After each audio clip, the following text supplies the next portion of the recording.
Banjir kembali melanda Jalan Poros Sengkang Liu, Kecamatan Sabang Paru, Kabupaten Wajo, pada hari Selasa, 14 Februari 2023. Ruas ini merupakan jalan poros yang menghubungkan Kabupaten Wajo dan Kabupaten Sopeng. Kondisi terkini air sudah mengenangi seluruh badan jalan dan membuat sejumlah pengendara tidak dapat melintasi jalan tersebut. Air kiriman dari Sopeng membuat volume air hingga membuat rumah warga terendam banjir.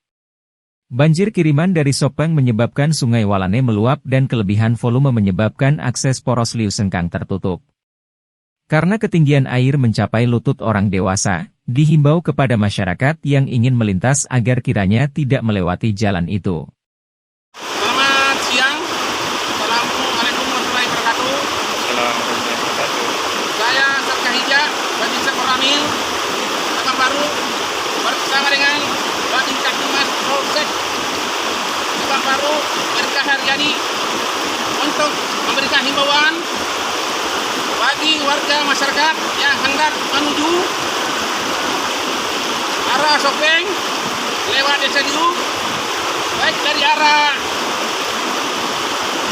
Sengkang maupun arah sebaliknya, bagi pengguna jalan 6 roda 2 ataupun 6 roda 4 untuk sementara tidak bisa dilewati.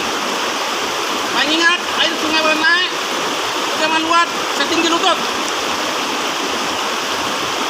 Mudah-mudahan besok pagi air bisa cepat surut.